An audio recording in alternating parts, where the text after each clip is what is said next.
Mike and Mike in the morning, and these real NFL picks are brought to you by Wendy's. All your football information every Friday with Wendy's Football Friday. How about the Sunday nighter? Philadelphia at Chicago. Both teams reeling a little bit. Critical game for both. The Eagles are a 3-point favorite on the road. Coach, I'm not going to ask you to pick the game, but give me keys to the game for both teams, Eagles at Bears. Well, I think the key for the Bears basically is the quarterback, Cutler. I mean, he can't turn the ball over. If he turns the ball over, they have no chance. And the next thing is Chicago has to get off the field defensively on third downs, because if you allow the Eagles to continue to drive the football on them and get over 65, 70 plays, it wears your defense down. That defense is built for speed and attacking the quarterback. Once that defense plays over 60, 75 plays, they wear down. And if that happens to them, they won't win this football game. You know, it's easy to say Cutler's got to throw fewer interceptions. Yeah. You're a coach. What do you do? I mean, how do you make him throw fewer interceptions? Well, I mean, his choices, where he's trying to throw the ball. And I think when a quarterback's struggling, you got to give him some easy throws so he can get into rhythm, and then cut the field in half for him. You just cut the field in half. He's good enough to get outside the pocket and make some throws. Give him some confident throws. That's what you have to do. Yeah, I'm going to ask you a question about that, but as far as the game, I think this year Chicago thought they'd have a better running game than they did, and it's not happening at all. Matt Forte had such an excellent rookie year, both catching the ball and running. I think they felt it was going to take another step, and it didn't. And I think that hurt them. Certainly the defense has been playing up to par. They have injuries there. I think Philly's a better team and will win this game. But let me ask you about Cutler. Mm-hmm. We're starting to see last year 25 touchdowns, 18 interceptions. This year are interceptions. This year 17 interceptions, I believe 12 touchdowns. 14.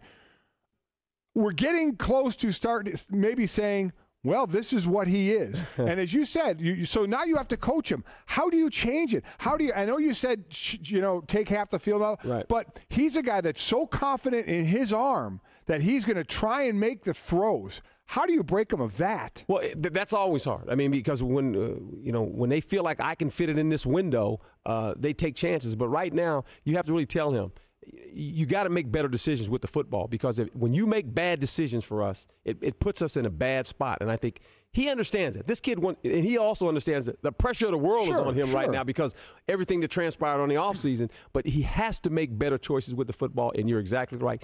Not be able to run the football is hurting him. Yeah.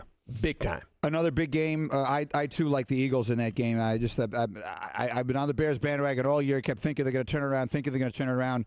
I just can't do it anymore. The Eagles are a better team. They need the game just as badly. I think they will win it and cover the 3 on the road. There is no line on San Diego at Denver, mostly because we still are not certain whether Kyle Orton is going to play in that game or not, and that certainly will be a big factor. Broncos have lost 3 straight. Chargers have won 4 straight. What are the keys, Herm? Well, the keys are real simple. Is for San Diego, they have to continue to play good defense. That's what's helped them. They were playing pretty good offensively when they were losing. Right now, their defense is back intact. Merriman is starting to play, and that's the key to them. Getting after the quarterback, stopping the run. Here again, Denver now struggling. All of a sudden, they're struggling. And their defense is similar to Chicago's. They're an undersized defense. And all of a sudden, the fourth quarter, they look a little wore down, and they're an older defense. And you can't keep them on the field. You have to play clock when you're offensively, when you're playing for the Denver Broncos. You have to take time off that clock for your defense. And right now, San Diego is hot. They're making their move. They generally make their move in November. So I think San Diego wins this game. Me too. There's no line in this morning's paper. I will take the Chargers to win the game. I just think the way Denver's playing right now, that they're running, even though their ranking is still pretty high in some things, sometimes numbers don't say it all. Why the way you're playing right now, their running game isn't what it was, and they need more of that, especially if your quarterback, especially if you're going to have to go to your backup quarterback and Chris Sims. For the record, Chris Sims took the snaps with the starters again yesterday. So the story I'm reading says, making it increasingly likely he will start against San Diego in place of Kyle Orton. All right, Herm, we're going to let you run. Thank you so much. It's always such a pleasure to have you in here. The great Herm Edwards with us regularly here in studio with Mike and Mike in the morning.